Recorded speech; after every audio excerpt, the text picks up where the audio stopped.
Kumja English Nganishumna Kulhumdoi Gate November Tang Kunmapanda Government of India Gate Ministry of Home Affairs Ka Peace Agreement ki khutyek pinakhraba Pambei na Luchingba Unlf ke Camp ani Sananaba Lupa Crore kunipan Lakh Malifutara mapangdi shenpham Kaithokpada Ayaba Pikhre hairi hiram masigi matangda press na phangba thajaningai oiba pau amana hai Kumja English Nganishumna Kulhumdoi Gate November Kunmapanda Ministry of Home Affairs Ka Pambei na Luchingba Unlf anigi marakta Peace Agreement ama khutyek pinakhe Madugi matung tarak pada party asigi maikai dake tongan mafam tarukta kem taruk sanabagi wafam pukatke maduda kem ani sanabagi ayaba pirakpaga loinana madugi damak Lupa Crore kunipan ga Lakh Malifutara maprongi shenpham ase security related expenditure SRE gi makhada kaitharaki haide pau asina makhatana hai Pambei na Luchingba Unlf ki maikai dagi kem sanabagi damak pukhatkhiba mafam sing adude ingau rok nongsum kakjing khunau phayek saiton amasung jiribam district ke mafam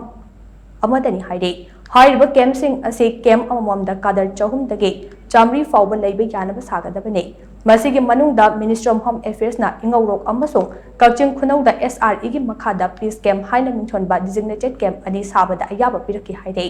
lemhauriba camp mari asigi oinade ministry na ayaba pirakpa leitri adumakpo yanaba amagi makhada tangai fadana matam kharagi oiba thorang paikhatlaga leire Peace Agreement ki khuyek pinakhiba matamda Pambei na Luchingba Unlf ke kadar ase lising adiga chamanga lei haina khangan khibaga loinana ministry na su hairiba kadar masing ase sakhangnabane madugi matung ina camp amada kadar chahum dage chamri fauba leinabagi proposal thakibane Housing Faugi oina Kakching District ke manung chana leiba Kakching Khunauda Lupa Crore ahunga Lakh nifuga manga changna sagadaba prefabricated camp ama duga Lupa Crore taret ka Lakh nifuga manga changna sagadaba conventional semi pakagi camp amaga ge ministry na sanction tawrapaga loinana Manipur Police Housing Cooperation Limited na tender thopalekthei Walhauriba camp mari asigi oinade camp sagataba mafam sing ado kuki furupna khundaba mafamga naknana leiba maramna ministry na khanaba leirabasu ayaba pirakpadi leitri haina pau asinam khatare nakal amaromda national paper ama oiriba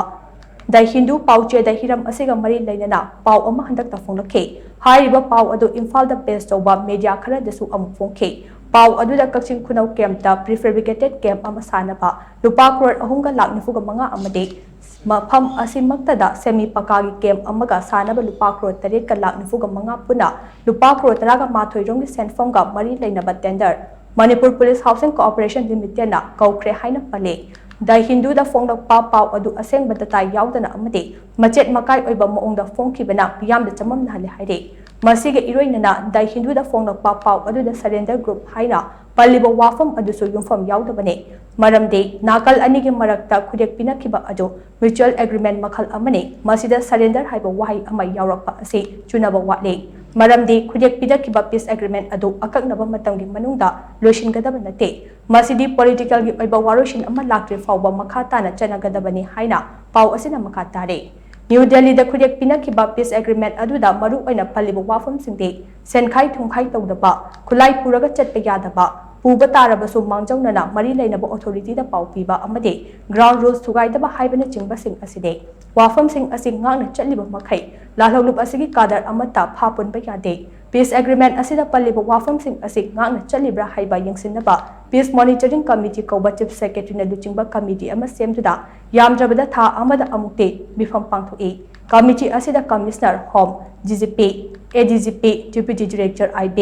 IGR South IGR East GOC 57 Mountain Division CRPF ki IJ BSF ki DIG amadi party ki mihut ahum su yauri haina pau asina makha tare